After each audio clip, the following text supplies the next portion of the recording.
차가운 밤 공기가 낡은 병원 복도를 휘감았다.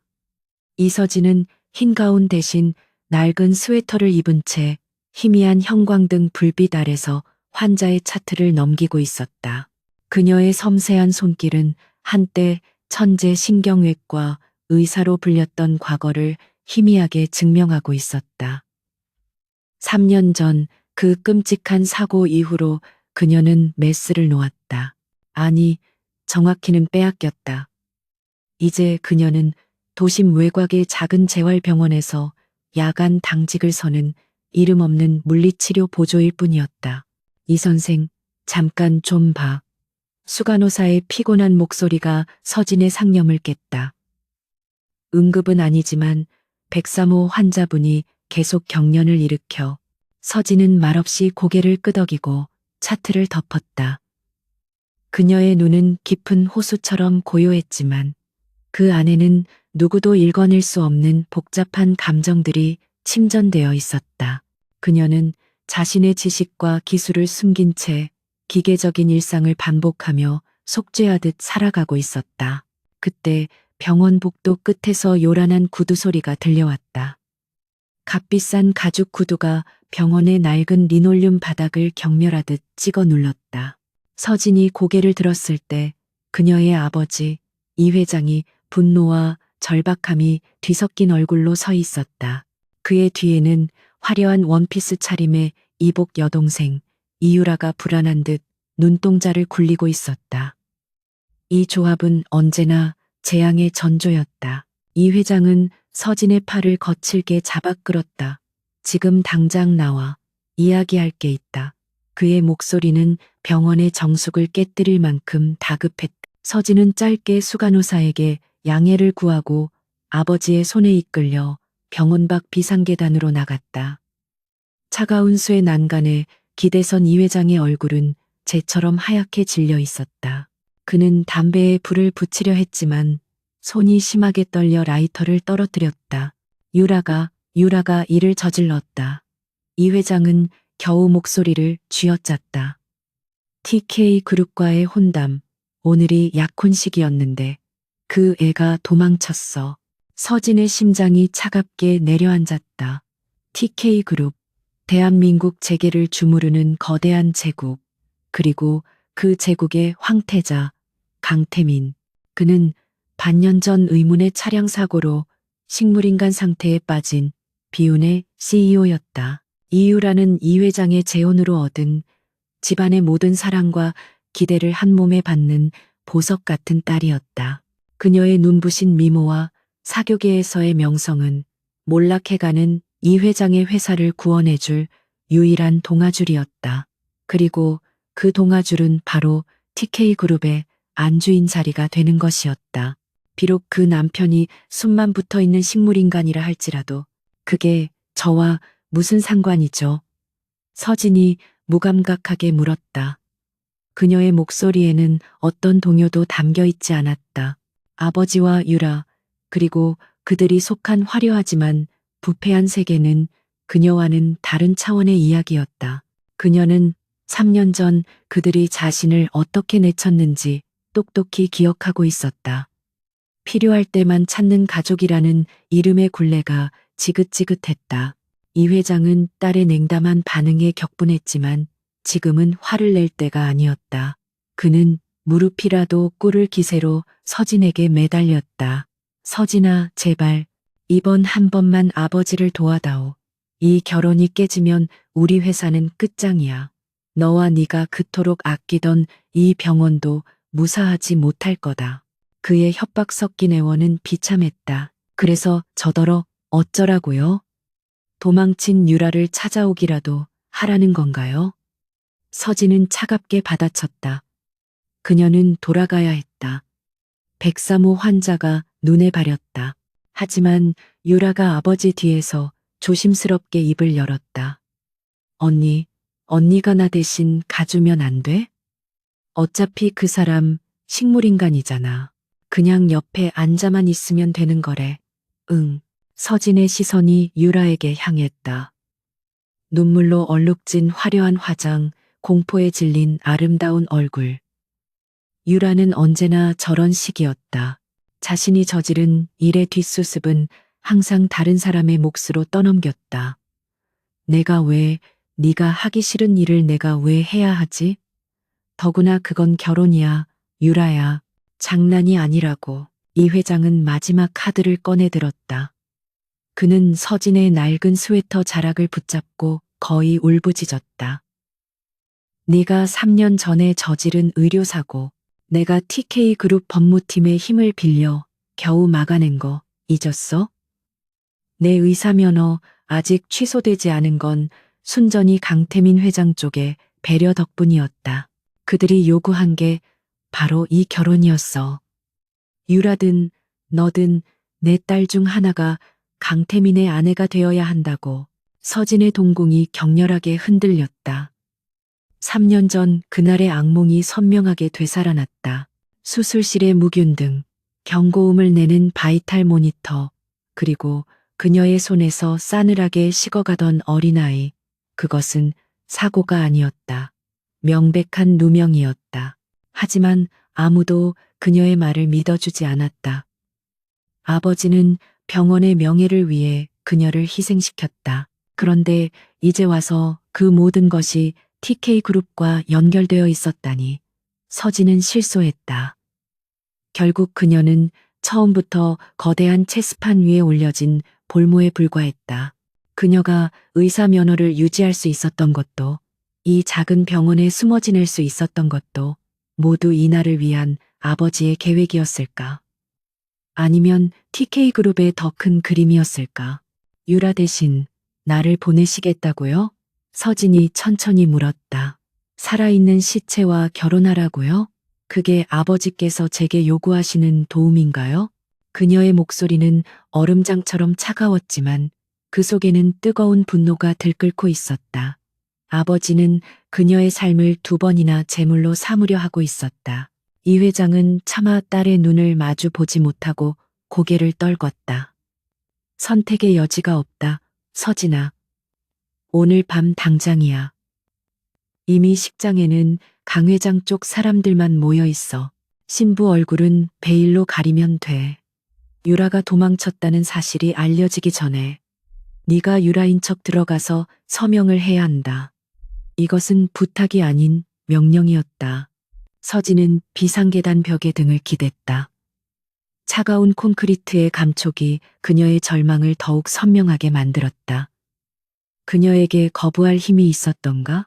의사면허를 볼모로 잡힌 채 3년 전에 트라우마에 갇혀 지내는 그녀에게 아버지는 그녀의 유일한 약점을 정확히 꿰뚫고 있었다. 그녀는 다시 환자를 살리는 의사로 돌아가고 싶었다. 비록 지금은 아니더라도 언젠가는. 좋아요. 서진의 입에서 메마른 단어가 튀어나왔다. 제가 가죠. 유라의 얼굴이 환하게 밝아졌고 이 회장은 안도의 한숨을 내쉬었다. 그들은 서진의 눈에 담긴 깊은 체념과 경멸을 애써 외면했다. 서진은 그들을 지나쳐 다시 병원 안으로 들어갔다. 그녀는 수간호사에게 짧게 사직 의사를 밝혔다. 급한 집안일이 생겼어요. 오늘부로 그만둬야겠습니다. 1시간 뒤 이서진은 유라가 입었어야 할 화려한 웨딩드레스에 갇힌 채 낯선 차에 올랐다. 드레스는 그녀에게 조금 컸지만 아무도 신경 쓰지 않았다. 짙은 베일이 그녀의 무표정한 얼굴을 가리고 있었다. 차는 서울 시내를 벗어나 거대한 성처럼 보이는 TK그룹의 본가, 태원관을 향해 달렸다. 결혼식이라고 불리기에도 민망한 의식은 태원관의 작은 예배당에서 진행되었다. 하객은 없었다. 단지 몇 명의 변호사와 집사, 그리고 휠체어에 앉은 신랑 강태민의 모습뿐이었다. 그는 값비싼 턱시도를 입고 있었지만 감은 두 눈과 미동도 없는 얼굴은 밀랍 인형과 다름없었다. 호흡기를 통해 규칙적인 기계음만이 그의 생명을 증명하고 있었다. 서진은 아버지의 손에 이끌려 휠체어 옆에 섰다. 변호사가 기계적인 목소리로 혼인 서약서를 낭독했다. 서진은 강태민의 법정 대리인이자 그의 사촌인 강민혁 전무의 날카로운 시선을 느꼈다. 그는 서진을 훑어보며 경멸과 의심이 뒤섞인 미소를 지었다. 그는 아마도 신부가 바뀌었다는 사실을 눈치챘을지도 몰랐다. 하지만 그에게도 이 결혼은 필요한 절차일 뿐, 신부가 유라든 서진이든 중요하지 않아 보였다. 신부 이서진 양은, 아니 이유라 양은 서명하십시오. 변호사가 잠시 말을 더듬었다. 서진은 펜을 쥐었다.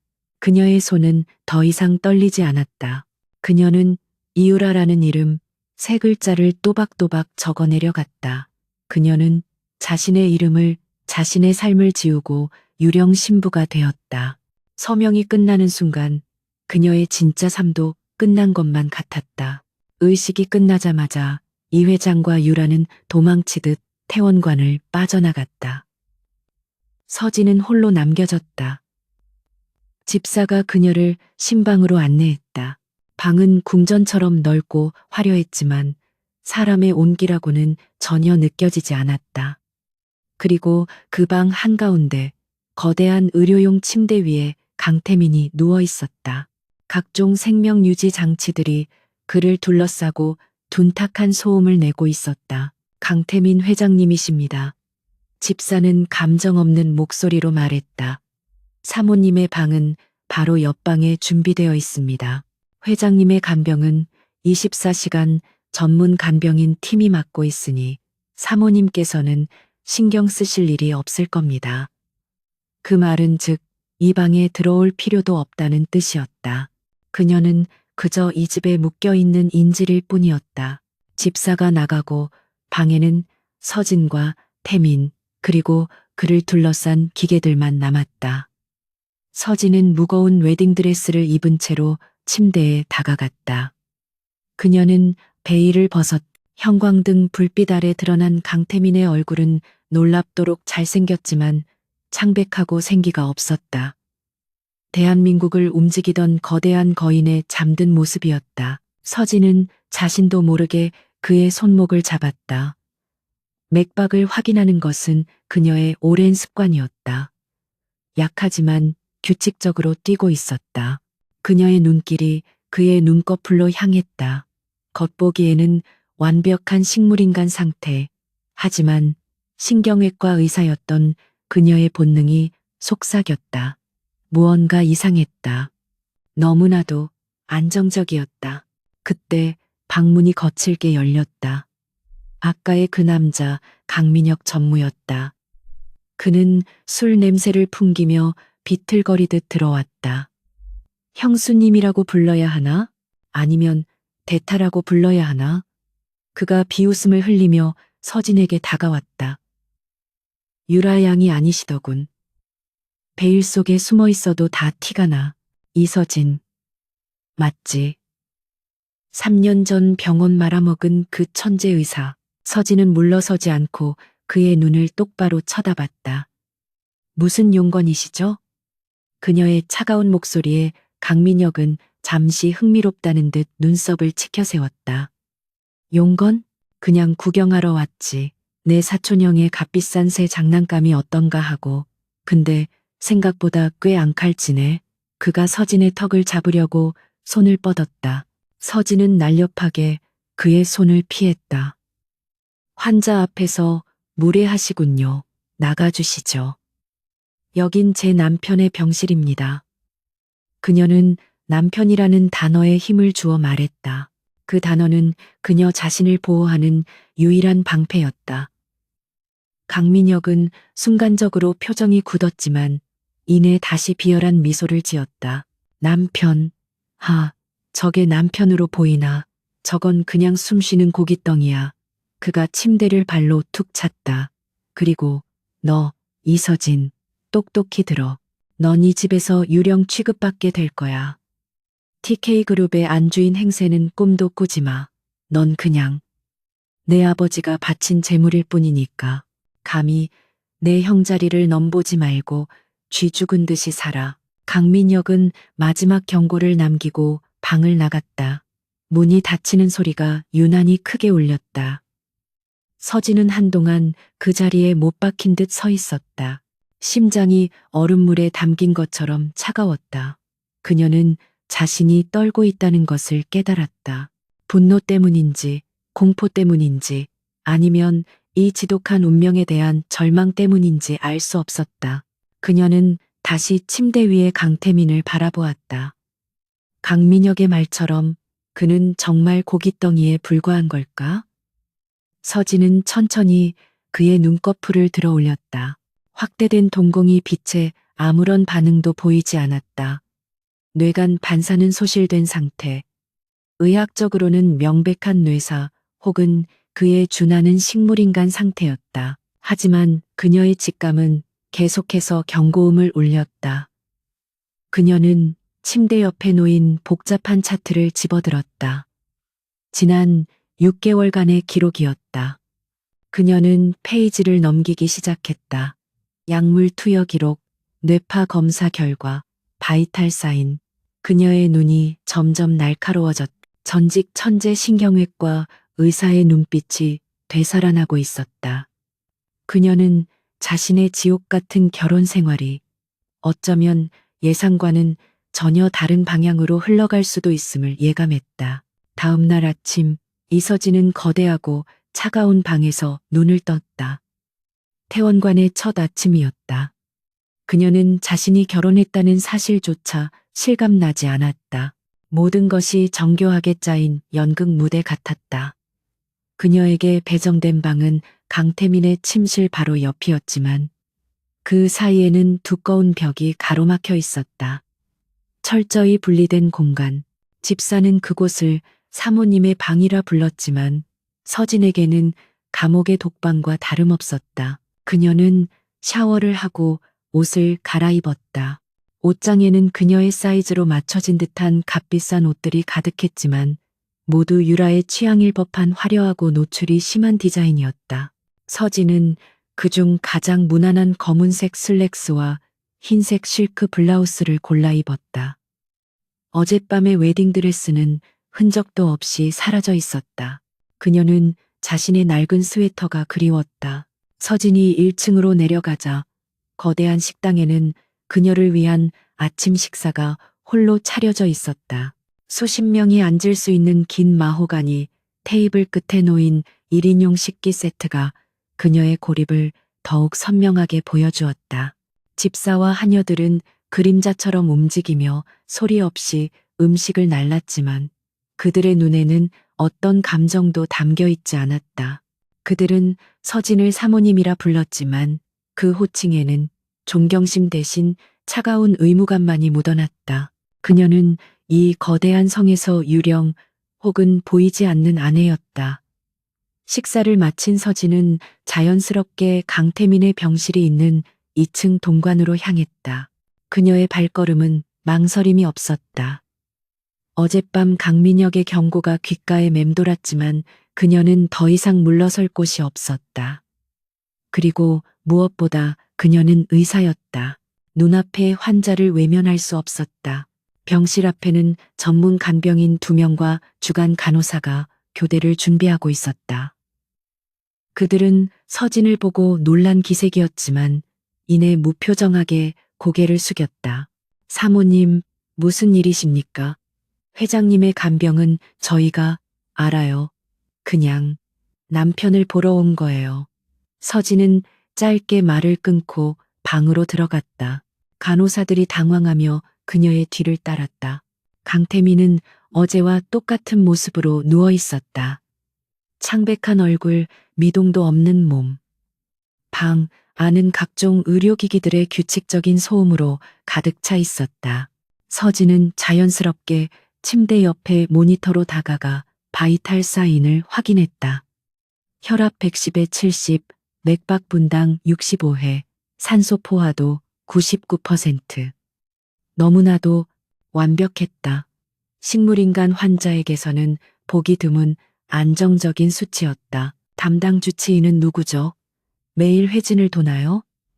서진이 차트를 뒤적이며 물었다. 주치의는 한성병원 신경외과 과장님이시지만 모든 의료 기록과 처방은 강민혁 전무님의 지시에 따라 관리되고 있습니다. 간호사가 조심스럽게 대답했다. 전무님께서 국내 최고의 의료팀을 구성하셨습니다. 사모님께서는 염려하지 않으셔도 됩니다.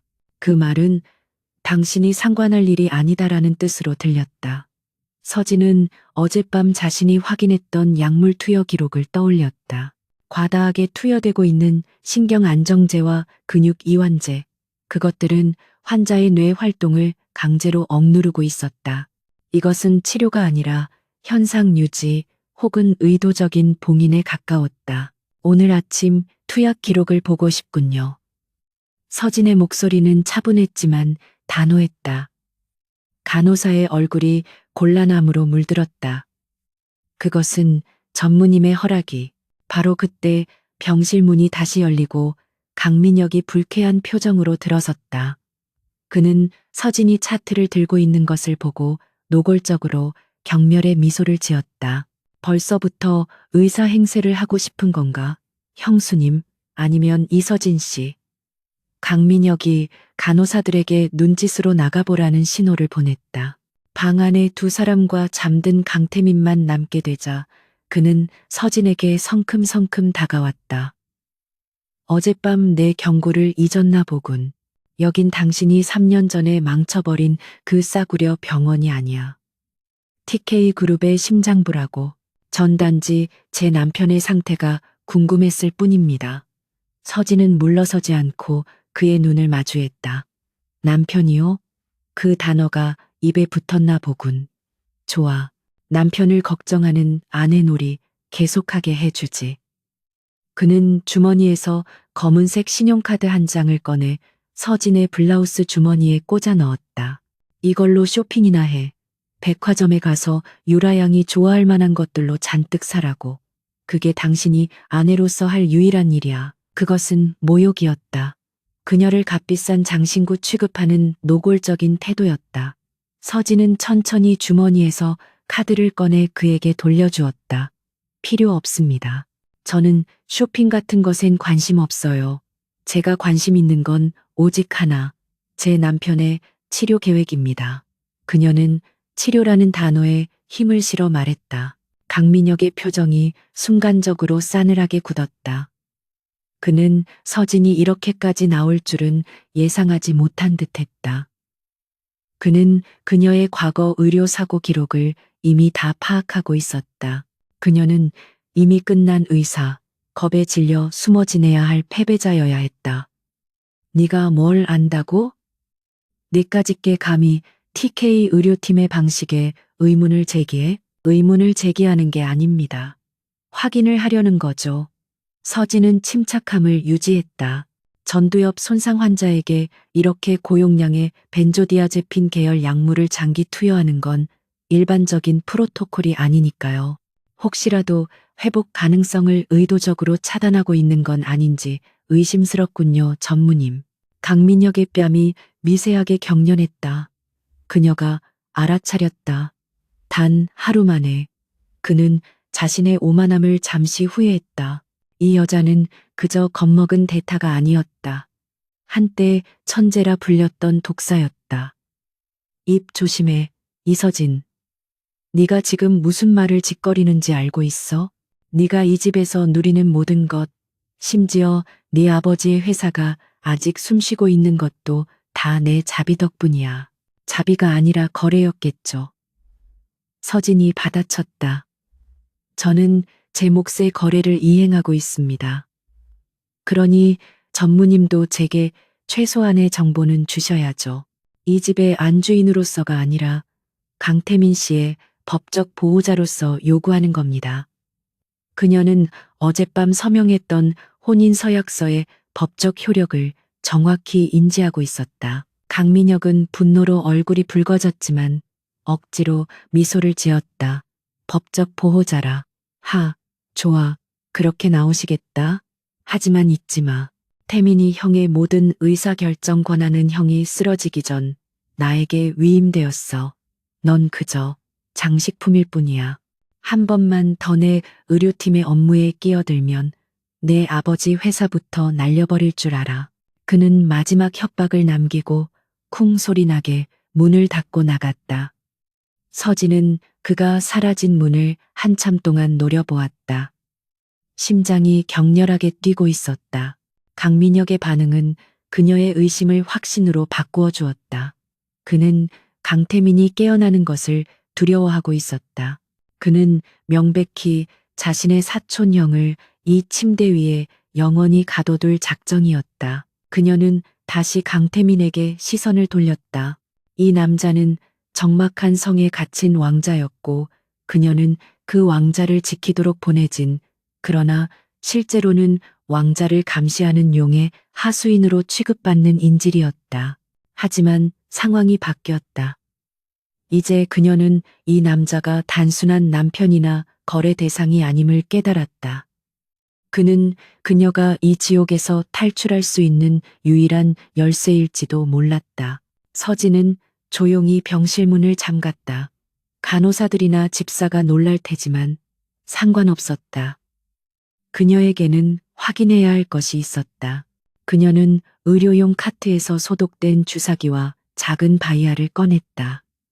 그리고 강태민의 정맥 라인에 연결된 수액팩을 유심히 살폈다. 그녀의 눈이 가늘어졌다. 수액팩에 미세하게 표기된 약물 리스트. 그녀가 예상했던 것보다 훨씬 더 강력한 조합이었다. 강태민 씨. 그녀가 처음으로 그의 이름을 불렀다. 당신이 정말로 모든 걸 잃어버린 건지, 아니면 저들 말대로 그냥 고깃덩이가 된 건지 내가 확인해 봐야겠어요. 그녀는 그의 팔을 부드럽게 잡았다. 그리고는 주사 바늘을 자신의 가운 소매 속에 숨겼다. 그녀는 간호사들이 투여하는 약물 샘플을 채취할 생각이었다. 이것은 위험한 도박이었다. 강민혁에게 들키는 날엔 그녀는 물론이고 그녀의 가족까지 무사하지 못할 터였다. 하지만 이서진은 더 이상 도망칠 곳이 없었다. 3년 전 그녀는 누명을 쓰고 모든 것을 빼앗겼다. 하지만 지금은 달랐다. 그녀의 눈앞에는 진실이 있었고 구해야 할 환자가 있었다. 그녀의 심장에 잠들어 있던 의사로서의 본능이, 히포크라테스의 선서가 다시 뜨겁게 타오르기 시작했다. 그녀는 더 이상 이 저택에 보이지 않는 아내가 아니었다. 그녀는 이 거대한 음모에 맞서는 유일한 의사였다. 이서진은 문을 잠갔던 손을 풀고 다시 열었다. 그녀가 약물 샘플을 채취하려던 계획은 일단 보류해야 했다. 복도에서 간호사들의 불안한 속삭임이 들려왔다. 이대로 문을 걸어 잠그면 강민혁에게 즉시 보고가 올라갈 터였다. 그녀는 더 교묘하게 움직여야 했다. 지금 그녀에게 필요한 것은 의심이 아니라 시간이었다. 무슨 일이죠? 서진이 태연한 표정으로 문을 열고 나오자 간호사들이 놀라 굳어졌다.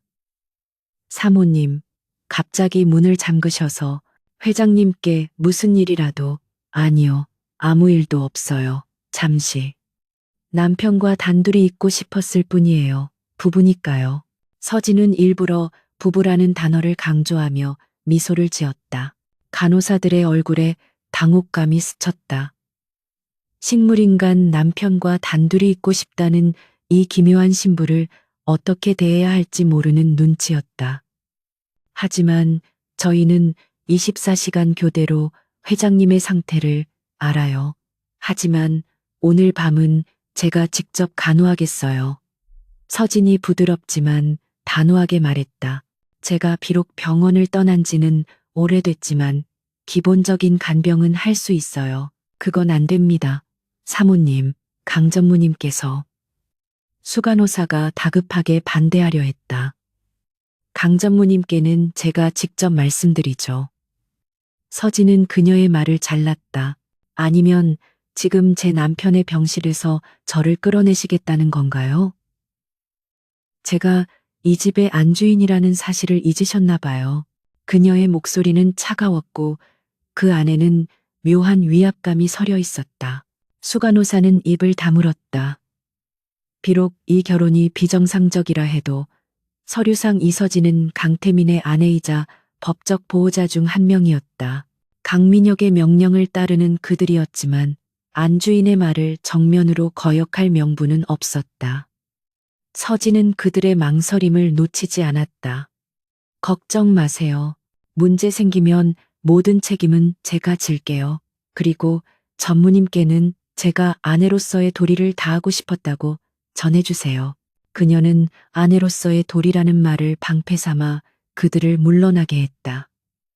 간호사들은 마지못해 고개를 숙이고 병실을 나섰다. 복도 끝에서 그들이 강민혁에게 다급하게 전화를 거는 모습이 보였지만 서진은 개의치 않았다. 그녀는 최소한 몇 시간의 자유를 그녀는 다시 병실 문을 잠갔다. 이번에는 방해받지 않을 터였다. 서진은 먼저 강태민에게 연결된 수액 라인을 꼼꼼히 살폈다. 그녀가 어젯밤 의심했던 대로 진정제와 신경안정제가 기준치 이상으로 혼합되어 있었다. 이것은 환자의 뇌가 스스로 회복하려는 모든 시도를 원천적으로 차단하는 처방이었다. 강민혁은 강태민이 깨어나는 것이 아니라 이 침대 위에서 조용히 죽어가기를 바라고 있었다. 그녀는 의료용 카트를 뒤졌다. 다행히 기본적인 응급처치용 약품과 수액 세트가 비치되어 있었다. 그녀는 재빨리 기존의 약물 수액팩을 제거하고 순수한 포도당과 영양제가 섞인 새로운 수액팩으로 교체했다. 당장의 금단 현상을 막기 위해 진정제 농도를 최소한으로 낮추어 희석했다. 이것은 매우 위험한 행위였다. 혈중 약물 농도가 급격히 변하면 환자에게 쇼크가 올 수도 있었다. 강태민 씨, 조금 힘들 수도 있어요. 하지만 버텨야 해요. 서진은 그의 부위를 확인하며 조용히 속삭였다. 그녀의 손길은 빠르고 정확했다. 지난 3년간 잊고 살았던 신경외과 의사로서의 감각이 전율처럼 되살아났다. 그녀는 단순히 약물을 교체하는 것에서 그치지 않았다. 그녀는 침대 옆에 방치되어 있던 재활치료 도구들을 꺼냈다. 그녀는 강태민의 굳어진 팔과 다리를 주무르기 시작했다. 오랫동안 사용하지 않은 근육은 딱딱하게 경직되어 있었다. 이렇게 두면 영원히 걸을 수 없게 돼요. 근육이 다 소멸해 버릴 테니까. 그녀는 수동적인 관절 운동을 시작했다. 그의 팔을 접었다 펴고 다리를 들어 올렸다 내리기를 반복했다. 그녀의 이마에 땀방울이 맺혔다. 그것은 고된 육체 노동이었지만 서진은 멈추지 않았다. 그녀는 단순히 그의 몸을 움직이는 것이 아니었다. 그녀는 그의 뇌에 신호를 보내고 있었다. 당신은 아직 살아있다. 움직여야 한다. 그녀는 신경 자극 요법을 시도했다. 의료용 카트에 있던 작은 저주파 자극기를 꺼내 그의 팔과 다리의 주요 신경점에 부착했다. 미세한 전류가 흐르자 그의 근육이 움찔거렸다. 느껴져요?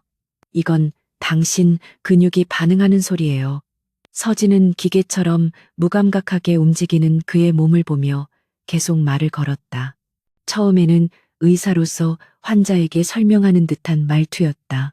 하지만 시간이 흐르고 방 안에 두 사람만 남겨진 고요함이 깊어지자 그녀의 목소리는 점차 개인적인 어조를 띠기 시작했다.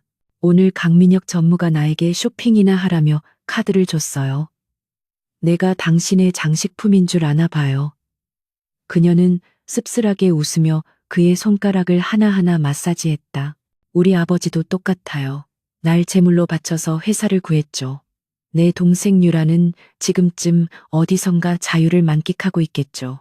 그 애는 언제나 그런 식이었어요. 그녀는 누구에게도 텍스트하지 못했던 자신의 이야기를 쏟아내기 시작했다. 3년 전의 의료사고, 아니, 누명, 동료 의사의 실수를 자신이 뒤집었었던 날, 자신을 믿어주지 않았던 가족, 의사 가운을 벗어야 했던 절망, 그리고 이 저택에 팔려오듯 시집 온 자신의 비참한 신세까지.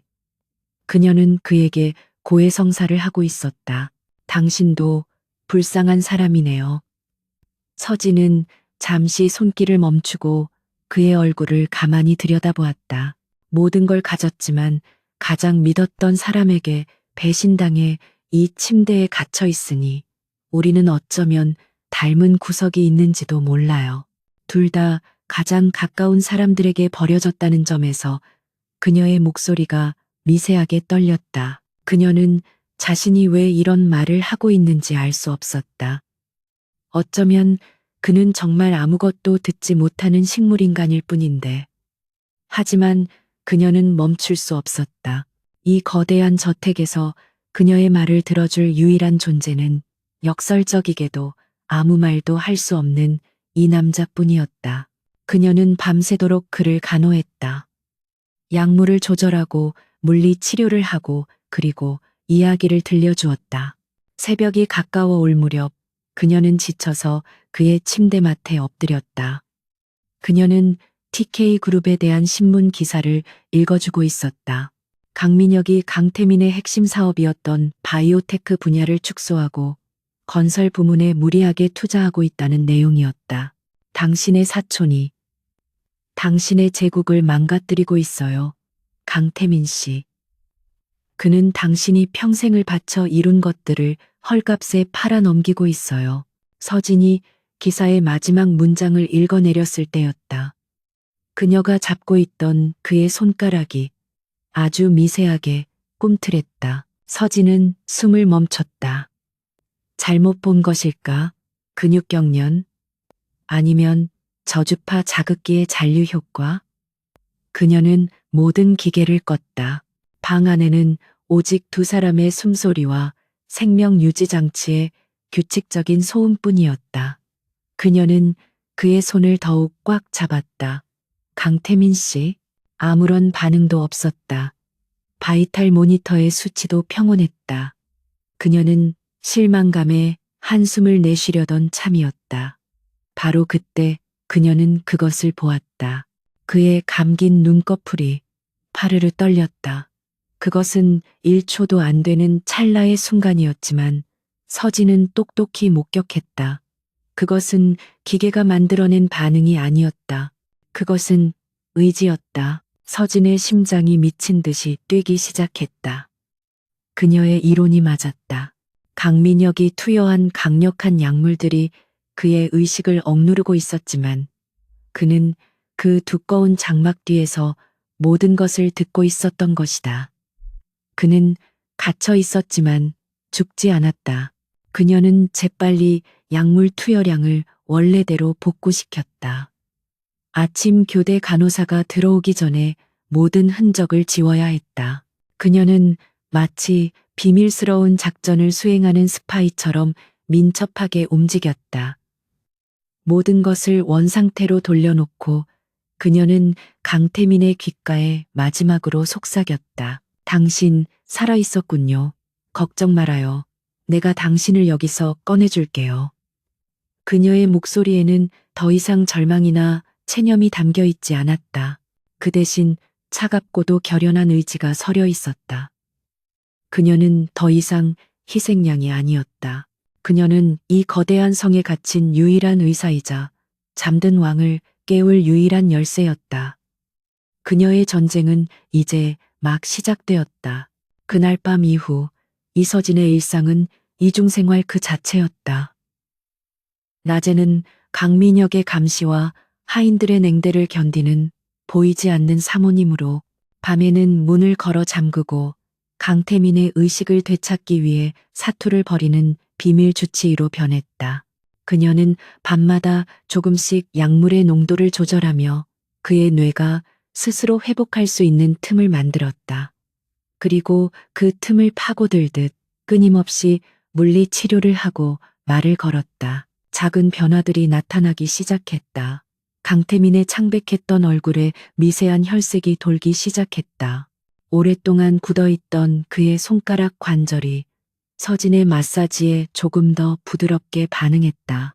무엇보다 그녀가 강민혁의 경영 행태나 TK그룹의 내부 비리에 대해 이야기할 때마다 바이탈 모니터의 뇌파 그래프가 측정 한계치 근처에서 미세하게 요동쳤다. 그는 모든 것을 듣고 분노하고 있었다.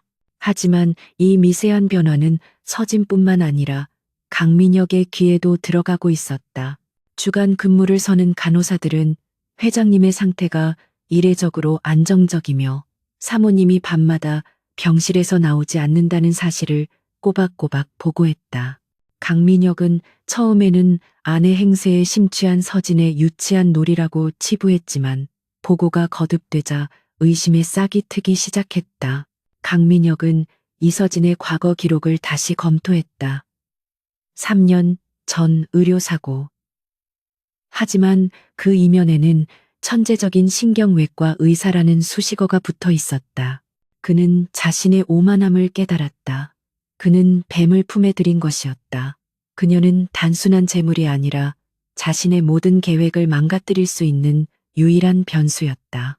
그는 이서진이 강태민의 상태에 대해 무언가 알아챘으며 의도적으로 그를 깨우려 하고 있다는 확신에 이르렀다. 어설픈 의사놀이는 거기까지다. 이서진. 강민혁은 자신의 사무실에서 와인잔을 돌리며 중얼거렸다. 그는 그녀를 당장 쫓아낼 수는 없었다. 그녀는 법적으로 강태민의 아내였다. 섣불리 그녀를 건드렸다간 그녀가 외부로 강태민의 상태에 대해 폭로할 수도 있었다. 그렇다면 방법은 하나뿐이었다. 그녀가 스스로 파멸하게 만드는 것. 그녀의 전문 지식을 역이용하여 그녀에게 모든 책임을 뒤집어 씌우고 강태민을 합법적으로 제거하는 것이었다. 그는 수간호사를 불렀다. 그녀는 강민혁에게 충성을 맹세하고 막대한 보상을 받고 있는 공범자였다. 오늘 밤 이서진이 교대할 때 맞춰서 사고를 하나 만들 겁니다. 강민혁은 차가운 목소리로 지시했다. 정맥 라인의 칼륨 수치를 급격히 올릴 수 있도록 세팅해둬요. 이서진이 손을 댈 때쯤 심정지가 오도록. 수간호사의 얼굴이 하얗게 질렸지만 감히 거부하지 못했다. 하지만 만약 정말로 돌아가시면 그게 목적이니까 강민혁의 눈이 번뜩였다.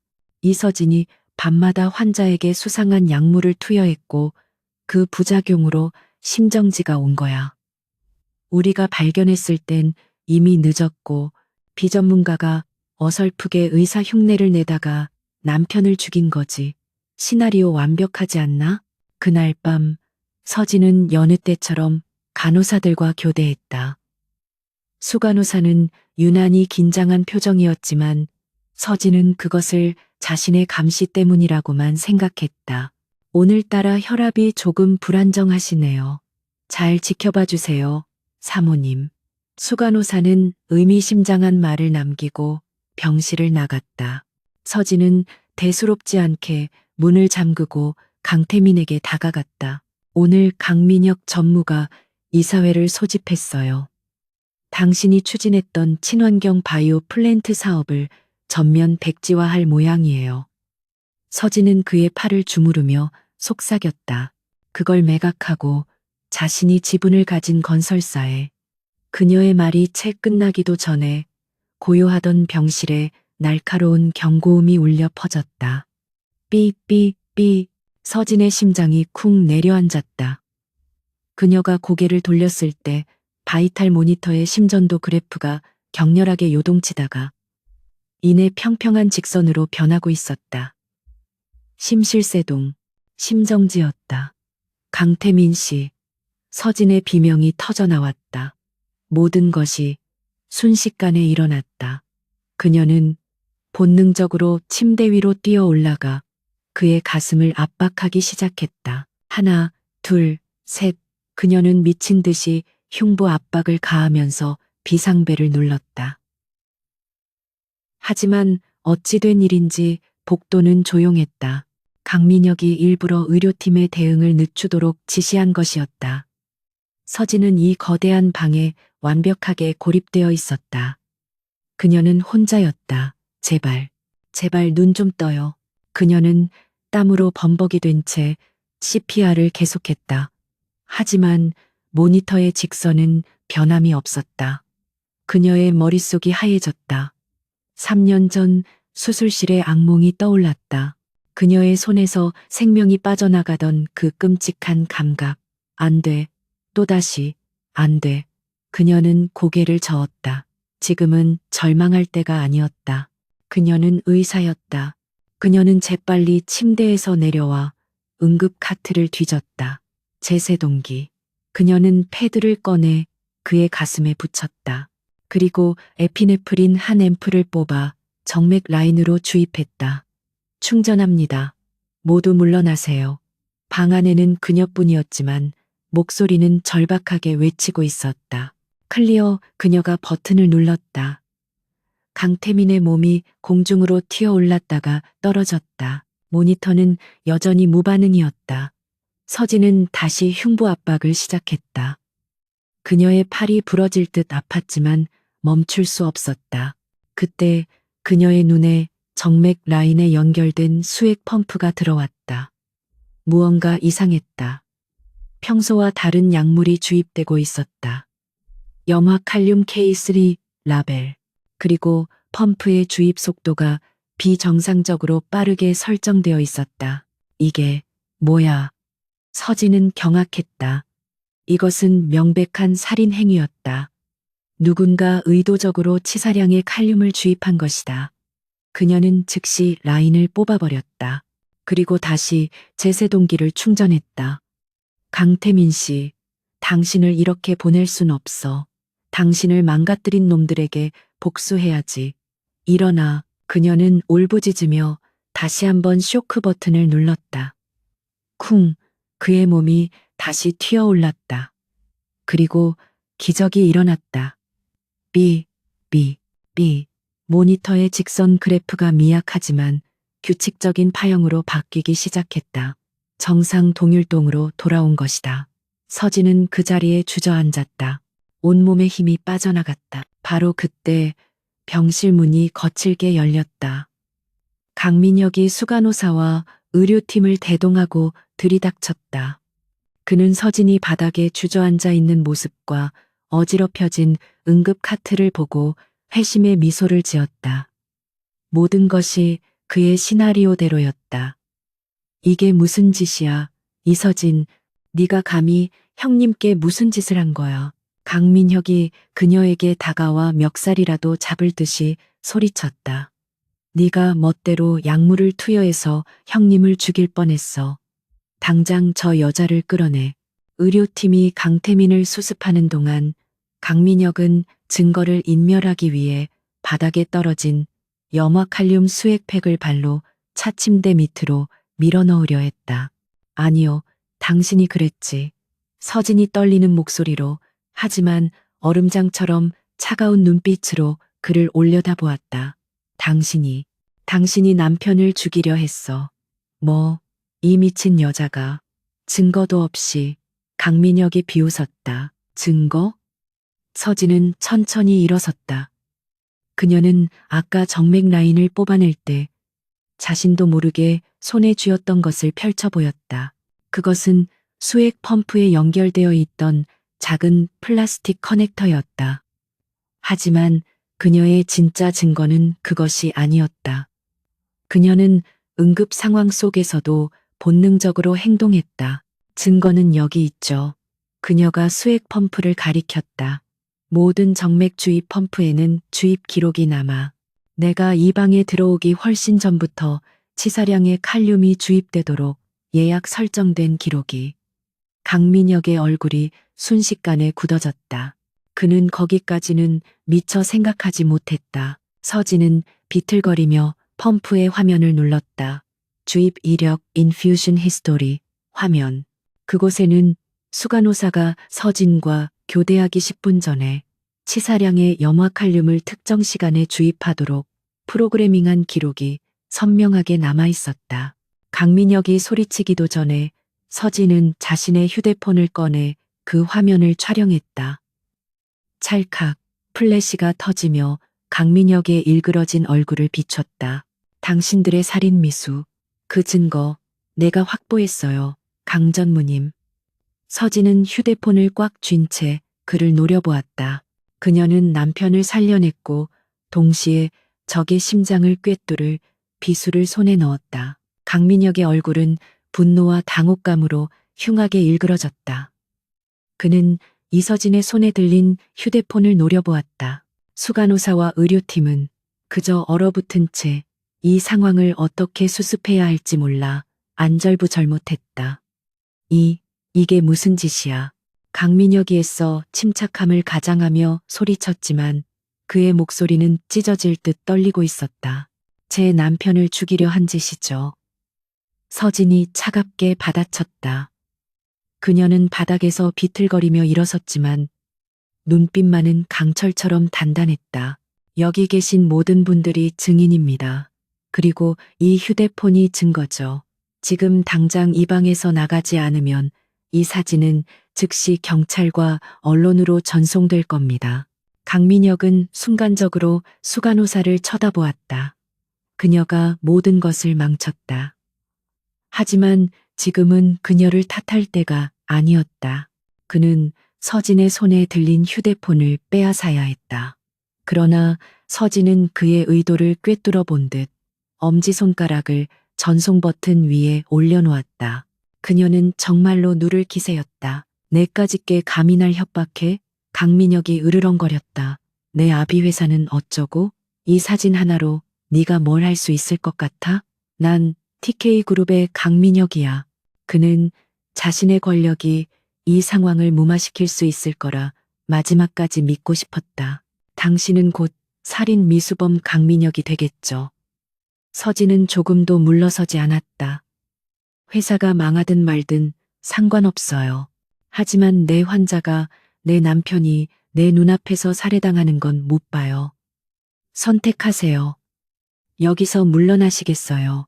아니면 지금 당장 모든 걸 세상에 공개할까요? 그녀의 단호한 태도에 강민혁은 처음으로 공포를 느꼈다. 저 여자는 진심이었다. 그녀는 자신의 아버지 회사 따위는 안중에도 없었다. 오직 저 침대에 누워있는 고깃덩어리 강태민만을 지키려 하고 있었다. 그는 이를 갈았다. 그는 자신의 계획이 한 여자 때문에 처참하게 무너졌다는 것을 인정해야 했다. 좋아, 네가 이겼어. 일단은. 강민혁이 마침내 한 발 물러섰다. 하지만 명심해. 넌 이 저택에서 한 발짝도 못 나갈 거야. 넌 여기서 평생 썩게 될 거다. 그는 마지막 발악처럼 저주를 퍼부었다. 그건 제가 걱정할 일이 아니죠. 서진은 강민혁과 수간호사를 콕 집어 말했다. 당신들 두 사람은 특히나 이 병실 접근 금지입니다. 당장 나가세요. 그리고 나머지 의료팀은 앞으로 제 지시에만 따르게 될 겁니다. 제 남편의 법적 보호자인 아내의 지시 말입니다. 그녀는 더 이상 3년 전의 무력한 희생자가 아니었다. 강민혁은 분노에 찬 거친 숨을 내뱉으며 돌아섰다.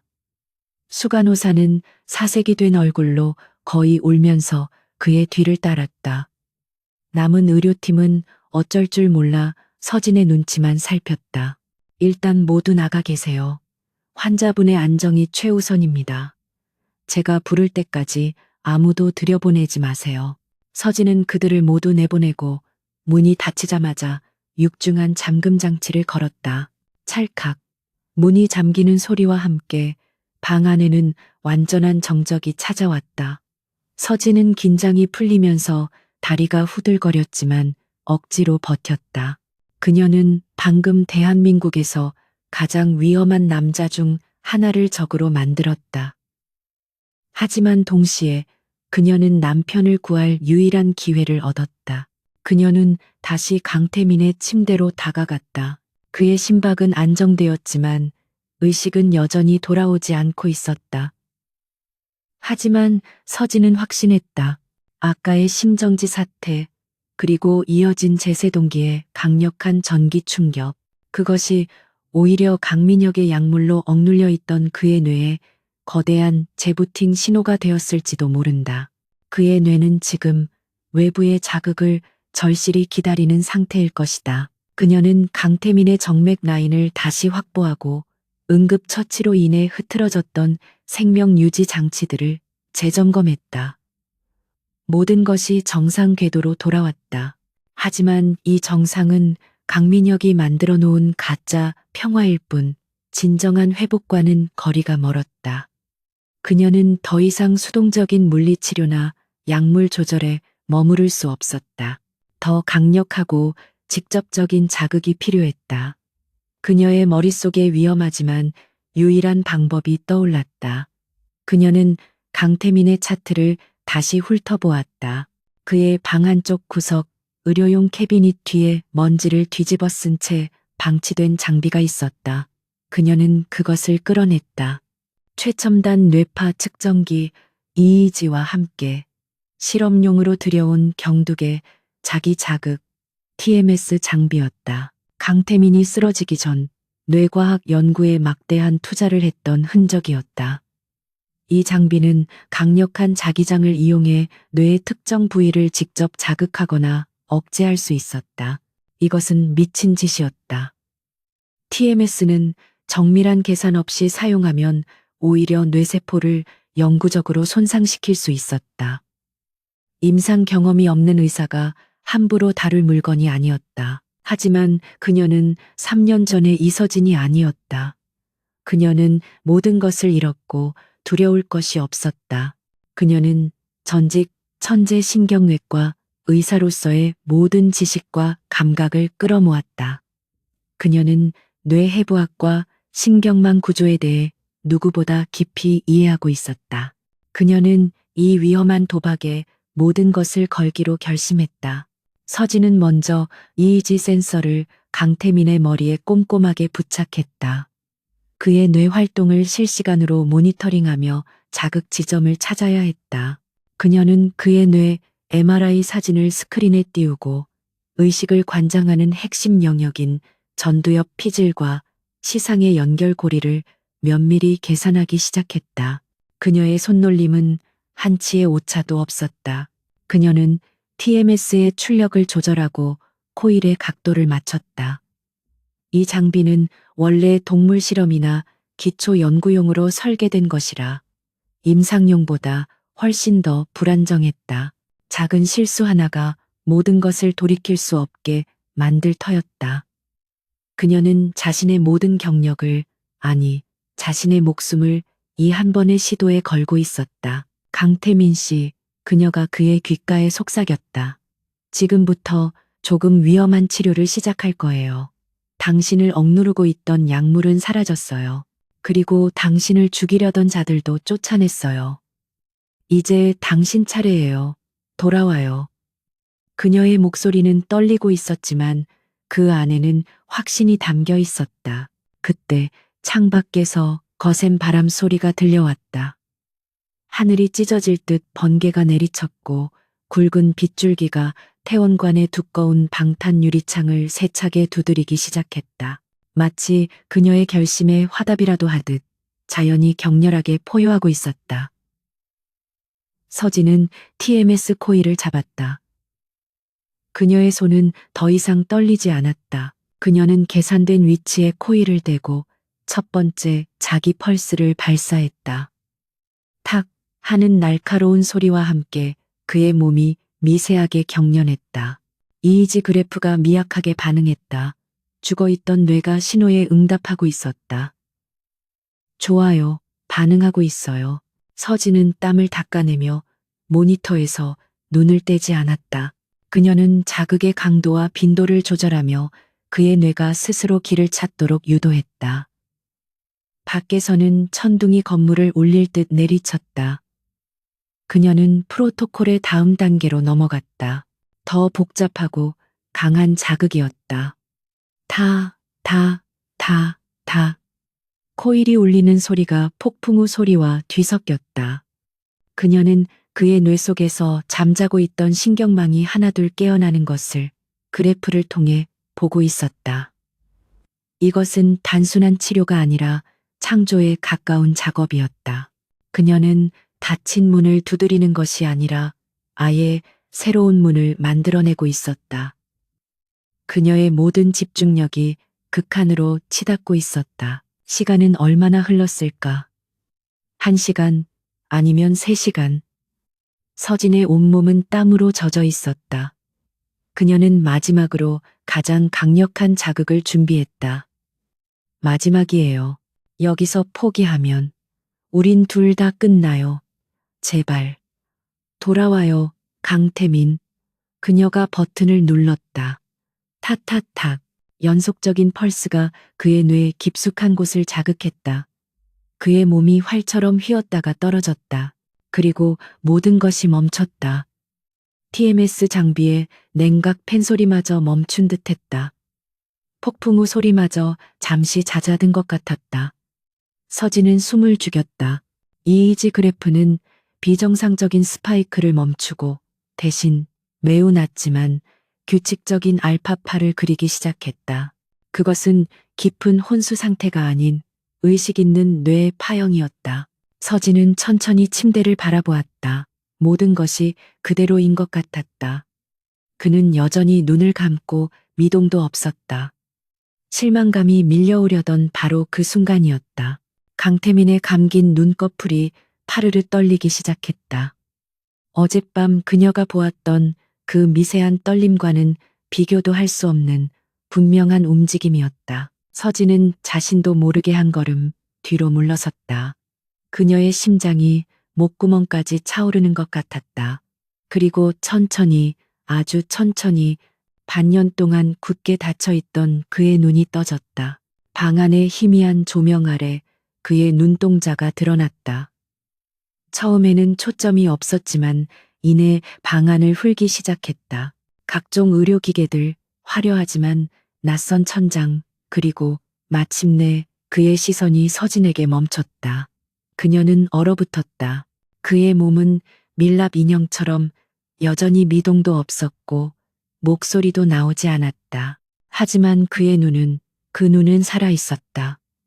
그 안에는 깊은 혼란과 극심한 고통, 그리고 모든 것을 꿰뚫어보는 듯한 격렬한 분노가 담겨 있었다. 그는 식물인간이 아니었다. 그는 모든 것을 인지하고 있었다. 그리고 무엇보다도 그는 서진을 똑똑히 인지하고 있었다. 그는 그녀가 누구인지, 그녀가 자신을 위해 무엇을 했는지 다 안다는 듯이 깊고 강렬한 눈빛으로 그녀를 응시했다. 그는 자신이 단 한 번도 만난 적 없는 아내, 자신의 목숨을 구하고 자신을 깨운 여자를 바라보고 있었다. 서진은 천천히 그에게 다가가 그의 손을 잡았다. 그녀의 손 역시 땀으로 축축했다. 돌아오셨군요, 강태민 씨. 그녀의 목소리가 떨렸다. 강태민은 대답 대신 아주 천천히 그녀의 손을 잡은 자신의 손가락을 아주 미세하게 1mm 정도 움직이려 애썼다. 기적은 이미 시작되었다. 폭풍우가 잦아들고 방 안에는 강태민의 거친 숨소리와 이서진의 심장 박동 소리만이 가득 찼다. 그녀는 남편의 눈을 바라보았다. 그 깊은 눈동자 속에서 타오르는 것은 단순한 생명의 빛이 아니었다. 그것은 지옥의 문턱에서 돌아온 자의 분노, 그리고 모든 것을 꿰뚫어보는 냉철한 이성이었다. 그는 갇혀 있었지만 완전히 깨어 있었다.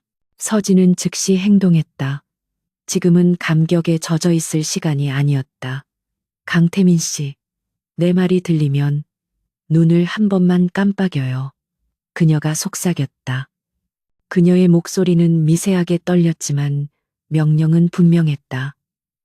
잠시 후 그의 눈꺼풀이 천천히 그리고 의도적으로 한 번 감겼다 뜨였다. 심장이 바닥으로 떨어지는 것 같았다. 좋아요. 우린 시간이 없어요. 서진은 재빨리 방안을 둘러보았다. 강민혁이 날 의심하고 있어요. 그는 당신이 깨어나는 것을 원치 않아요. 방금 전 심정지도 그가 꾸민 짓이었어요. 우리는 당신이 여전히 혼수 상태인 것처럼 연기해야 해요. 그녀는 그의 눈을 똑바로 응시했다. 이해했다면 다시 한번 깜빡여요. 그의 눈이 다시 한번 감겼다. 이번에는 망설임이 없었다. 그의 눈빛에는 서진에 대한 완전한 신뢰가 담겨 있었다. 그녀는 이 남자의 유일한 생명줄이자 유일한 동맹이었다. 우리에겐 의사소통 수단이 필요해요. 한 번은 예, 두 번은 아니오예요. 그녀는 그의 손을 잡았다. 손가락을 움직일 수 있겠어요? 아주 조금이라도. 강태민은 그녀의 손을 잡은 자신의 손에 모든 의식을 집중했다. 그의 얼굴 근육이 경련할 정도로 힘을 주었지만 손가락은 미동도 하지 않았다. 반년간의 마비는 생각보다 심각했다. 그의 눈에 절망감이 스쳤다. 서진은 고개를 저었다. 괜찮아요. 천천히 하면 돼요. 뇌는 깨어났으니 몸은 따라오게 될 거예요. 그녀는 그에게 가장 중요한 질문을 해야 했다. 당신을 이렇게 만든 사람, 당신의 사고, 강민혁이 한 짓인가요? 그녀는 숨을 죽였다. 강태민의 눈동자가 격렬하게 흔들렸다. 그 안에 분노가 화산처럼 들끓었다. 그리고 그는 아주 천천히 온 힘을 다해 눈을 한번 감았다. 길고도 분명한 예였다. 모든 것이 명확해졌다.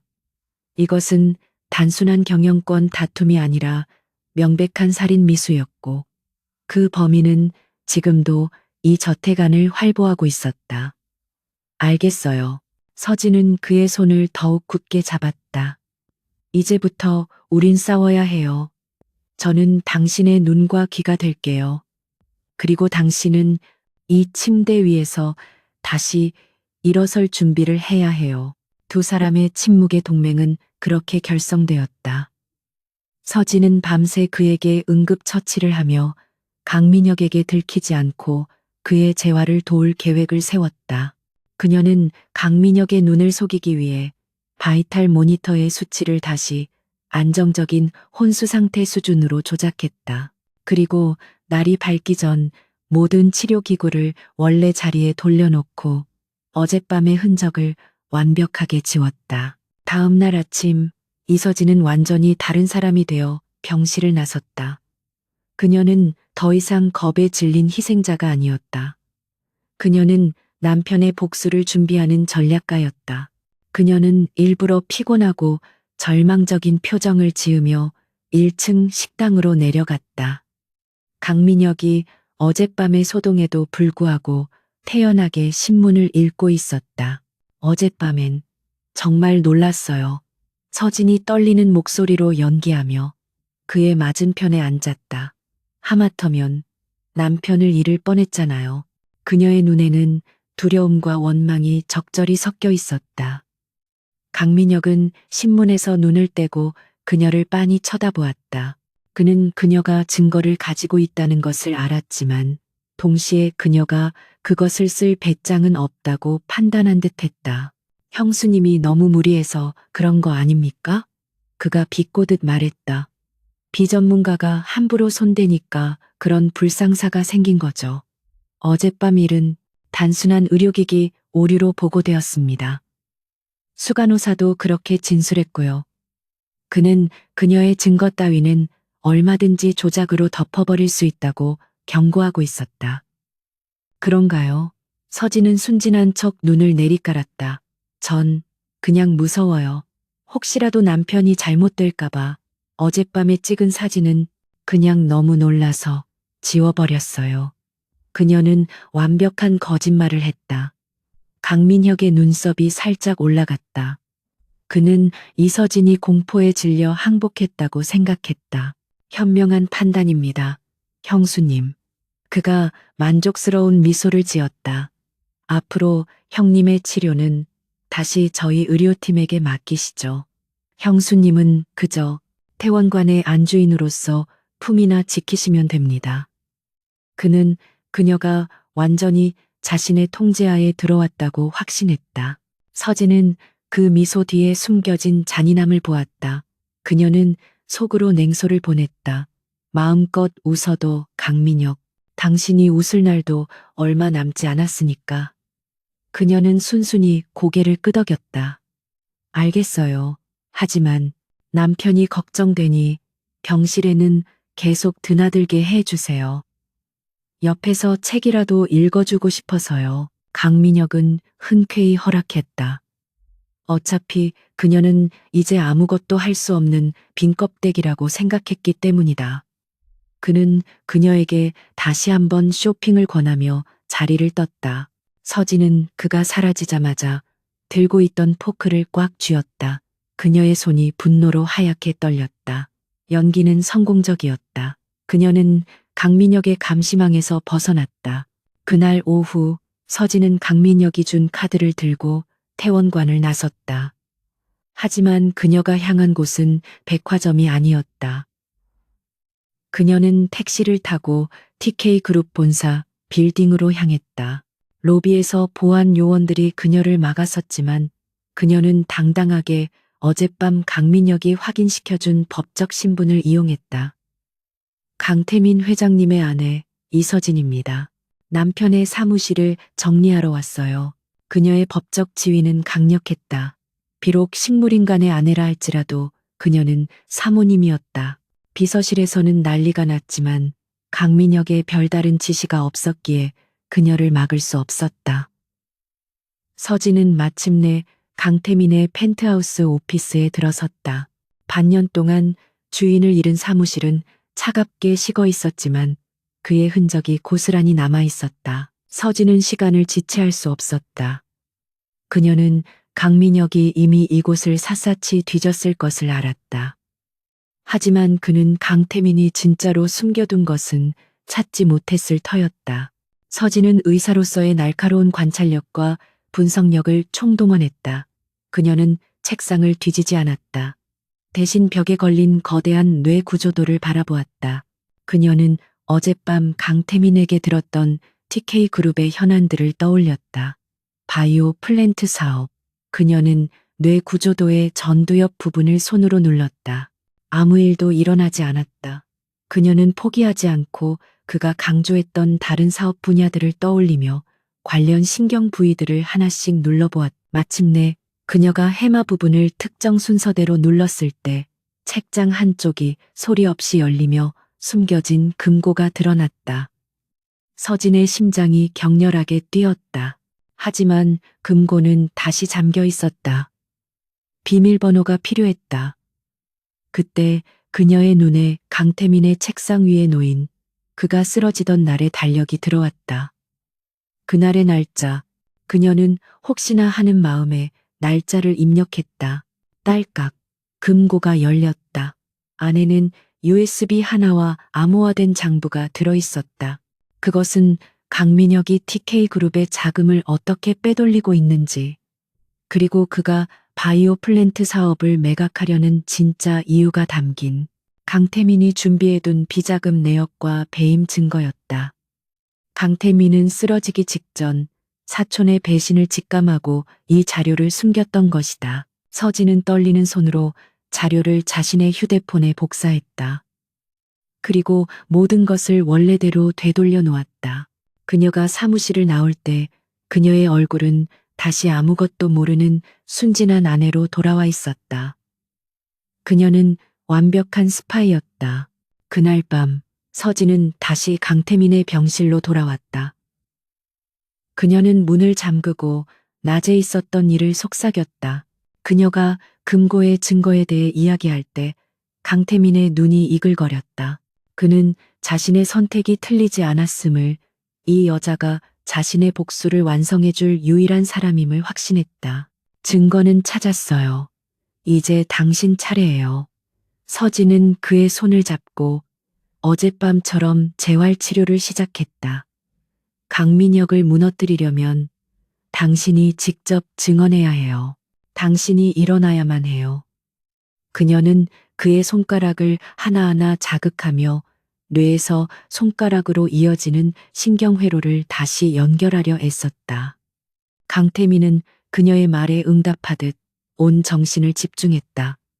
그는 서진이 알려준 대로 눈을 감고 자신의 손가락을 움직이는 상상을 반복했다. 뇌는 현실과 상상을 구분하지 못한다. 반복된 상상은 새로운 신경망을 구축할 것이다. 그는 반년 동안 갇혀있던 자신의 몸과 처절한 사투를 벌였다. 서진이 그의 손바닥을 지압하며 말을 이었다. 당신이 포기하면 강민혁이 모든 걸 차지할 거예요.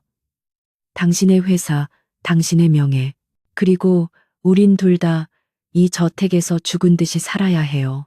그녀의 목소리가 그의 의지를 자극했다. 그때였다. 강태민은 이를 악물었다. 그의 온몸이 부들부들 떨렸다. 그리고 서진의 손을 잡고 있던 그의 손가락이 아주 미약하지만 분명하게 그녀의 손을 마주 쥐었다. 그것은 반사적인 경련이 아니었다. 그것은 명백한 의지였고 힘이었다. 서진은 놀라 숨을 멈췄다. 강태민은 눈을 뜬 채 그녀를 바라보며 다시 한번 손가락에 힘을 주었다.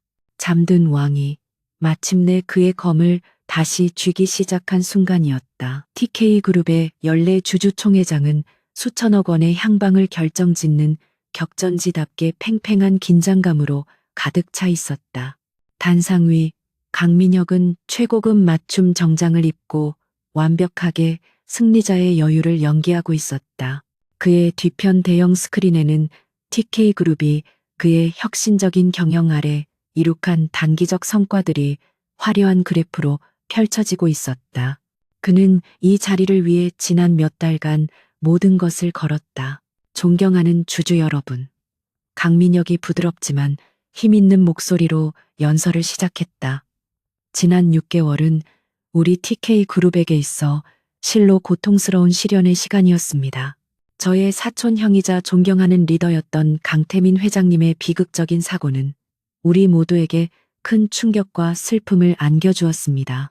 그는 애써 슬픈 표정을 지으며 잠시 말을 끊었다. 객석에서 동정의 속삭임이 흘러나왔다. 하지만 우리는 주저앉아 있을 수만은 없었습니다. 저는 TK의 임시 회장으로서 회장님의 빈자리를 메우기 위해 불철주야 노력했습니다. 그는 스크린을 가리켰다. 그리고 보시다시피 우리는 위기를 기회로 바꾸었습니다. 비효율적이었던 바이오 플랜트 사업을 과감히 정리하고 수익성이 높은 건설 부문에 집중 투자하여 그룹의 현금 유동성을 확보했습니다. 환호와 박수가 터져 나왔다. 그는 완벽하게 여론을 장악했다. 이제 마지막 쐐기를 박을 차례였다. 하지만 우리는 언제까지고 이 임시 체제를 유지할 수는 없습니다. 그는 준비된 원고를 넘기며 비통한 표정을 지었다. 국내외 최고 의료진의 소견에 따르면 강태민 회장님의 의식이 돌아올 가능성은 의학적으로 없음을 통보받았습니다. 장내가 다시 숙연해졌다. 따라서 저는 오늘 너무나도 가슴 아픈 안건을 상정하고자 합니다.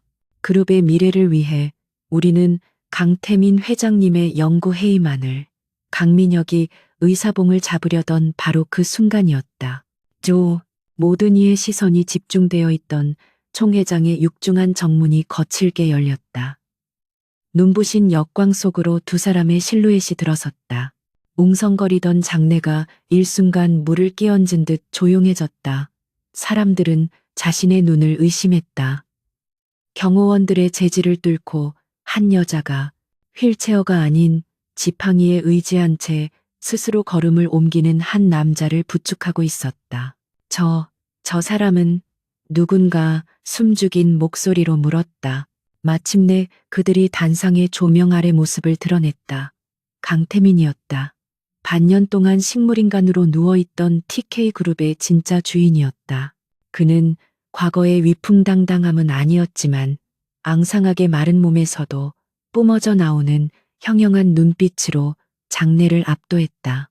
그리고 그의 곁에는 낡은 스웨터 대신 단정하고 기품 있는 검은색 정장을 입은 이서진이 얼음처럼 차가운 얼굴로 서 있었다.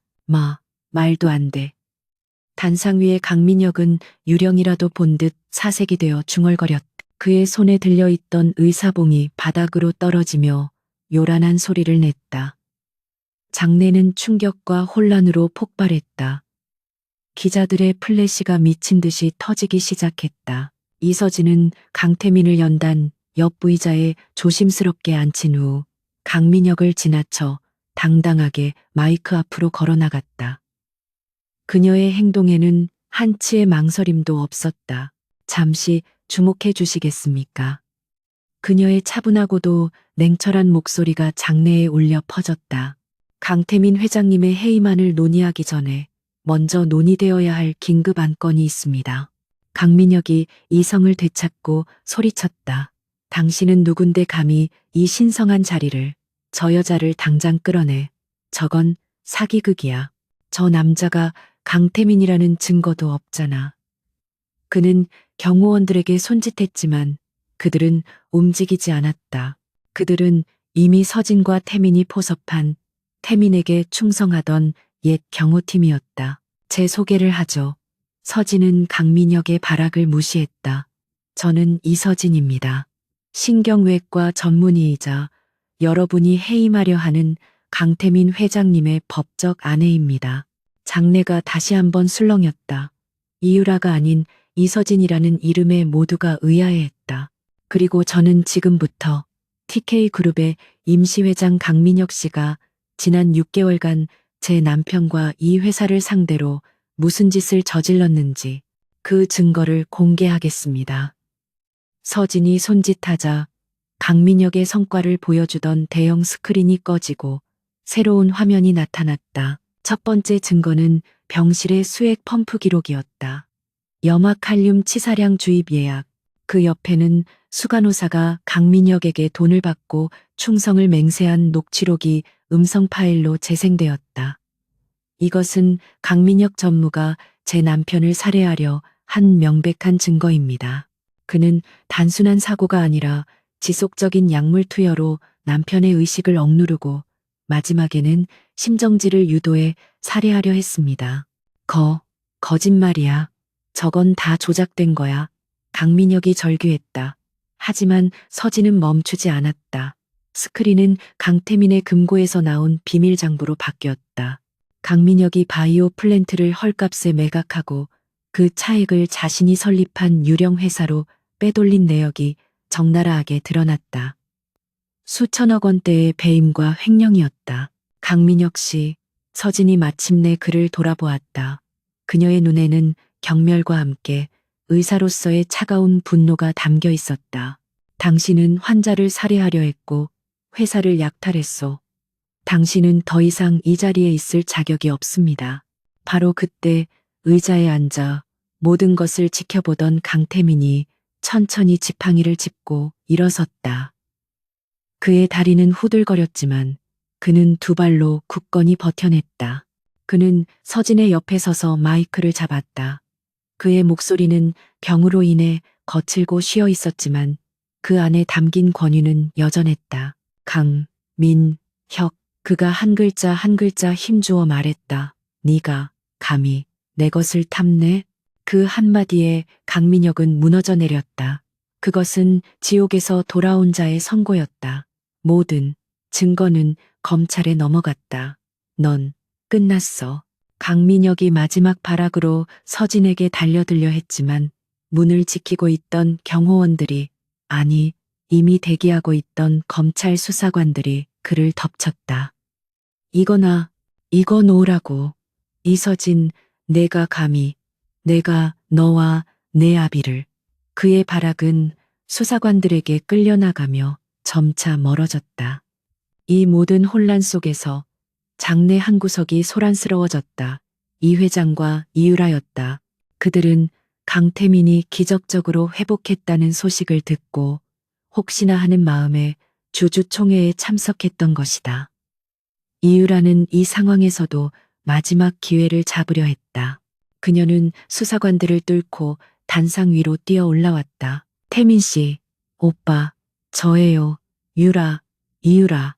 그녀는 눈물을 글썽이며 강태민의 팔에 매달렸다. 저 여자는 가짜예요. 제가 진짜 오빠 약혼녀라고요.